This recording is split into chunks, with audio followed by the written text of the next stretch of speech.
Good morning. We're trying QuickTime because good old slow internet connection while camping is not ideal. 2 bars got me no upload and then my video deletes. I learned this last time, it's okay.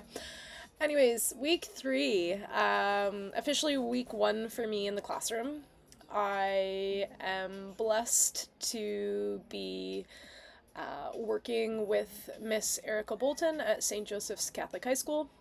She has 3 full periods of Cosmo. She's got a grade 9 class, a grade 10 class, and an 11-12 split.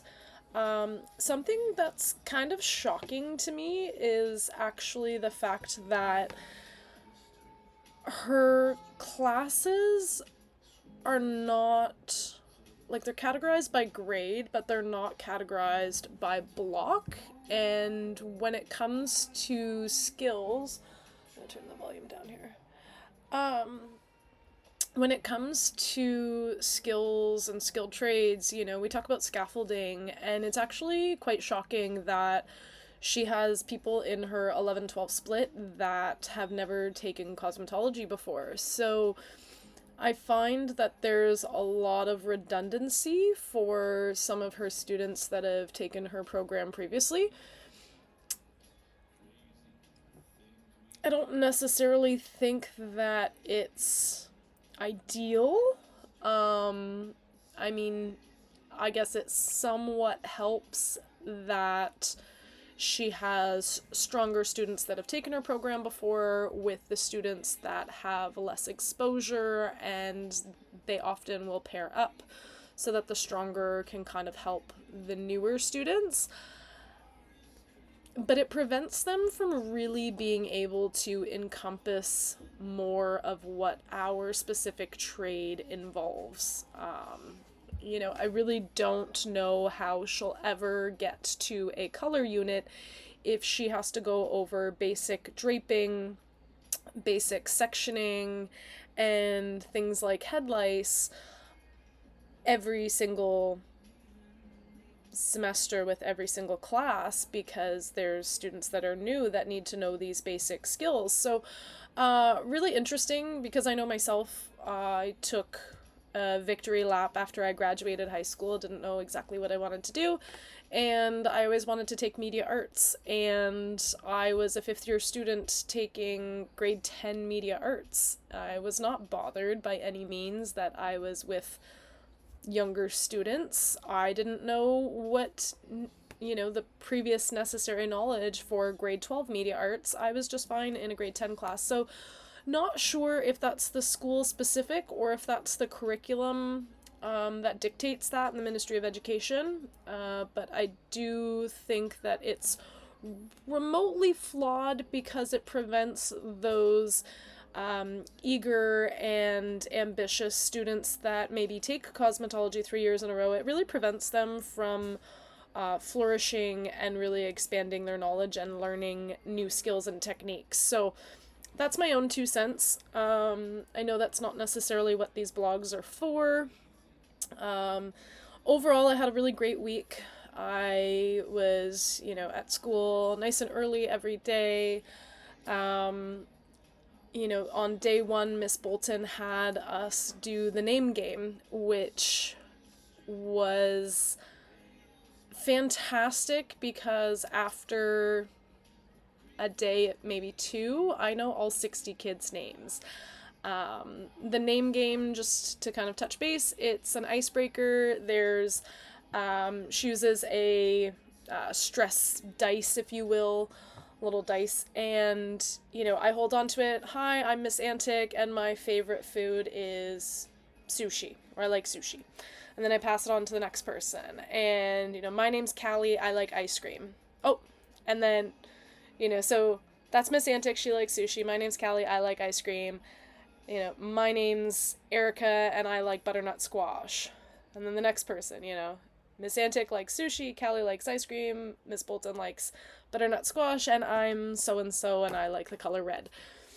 But you go around the entire classroom, and you really get the opportunity to go over everyone's name multiple times. And then at the very end, Miss Bolton would actually have us throw the dice across the circle. We would be in a circle, across the circle, and you would state the person's name and their food or color that was across from us. And, it took about a half a period, but I think that it had a really great benefit and impact to it because, it certainly got into team building. I watched a couple students completely open up.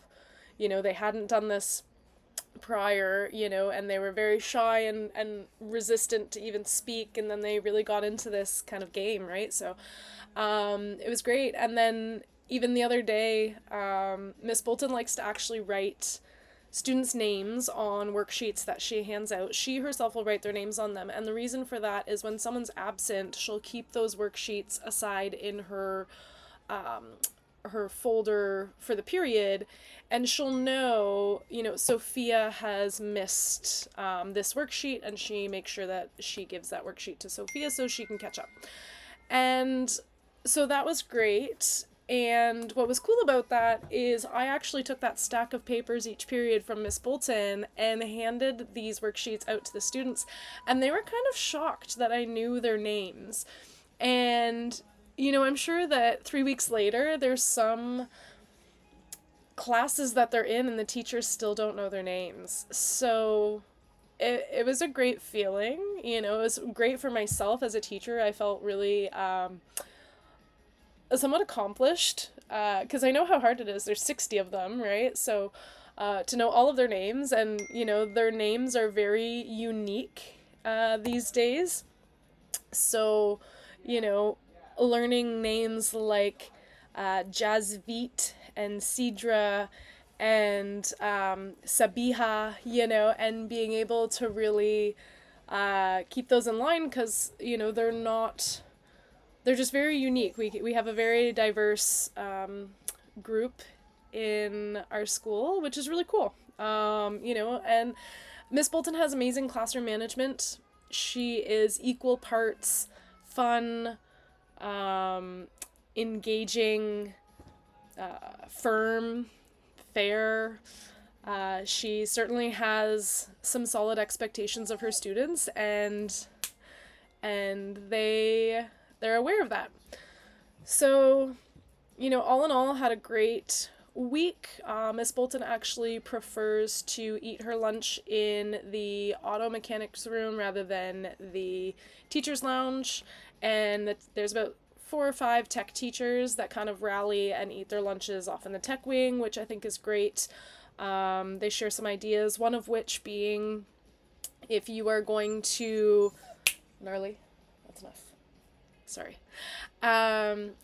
So one of which being if you write your exam, if you have your students do a Google Doc exam or a digital exam so that it can kind of mark itself a little bit.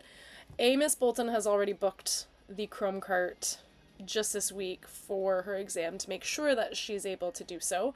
And then something our culinary teacher shared with us is actually for communication questions, if you actually put your communication questions at the very top and your first section of the exam, then you don't have to get scrolling and scrolling and scrolling to look for your exam. So that was really great and helpful. And another thing that I'll share, Miss Bolton actually likes to have her class list printed. She'll cut the names all out, and what she'll do is she'll put them in a container. And for example, we did just yesterday head lice lesson, and she put together this really cool PowerPoint presentation. She made it kind of Halloween-y because it's bugs and, tries to get it a little more engaging. But what she does is she actually will draw names, and when she draws your name, it's your turn to read from the slides, which is great because it engages all of the students and they know that their name might get called, so they kind of need to pay attention so they know what spot we're on. And when she showed me the original document that was passed on to her for the students to learn from, it was black and white print, looked like a manual. It was pretty dry. So, yeah, really great things that I'm learning. I'm really fortunate because Corey McCaney actually came past her classroom on Thursday. I don't think he quite saw me right away, and he was like, "Hey, can you take on a student teacher?" And she's like, "Corey, did you see the one behind my desk there?" And so she's a great teacher. I really know I have a lot to learn. We kind of collaborate well. I've offered a couple suggestions in her class, and she's happy to hear them and is like, "That's a really good idea. We're gonna try that." So um, I don't think I could be in a better placement, truly. I look forward to another fantastic week next week, and looking forward to getting my feet wet a little bit more in front of the students. I've taken this week to, gain a little bit of their trust. I know that if I tried to jump right in front, right off the hop, I might not have had the same level of respect as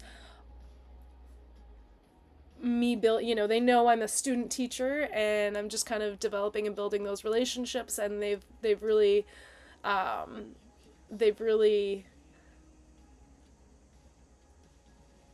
they trust me more, and I think they really know that I do have a vast level of experience now. So yeah, looking forward to leading a couple lessons next week. So anyways, you guys have a great weekend, and we'll be seeing you next week.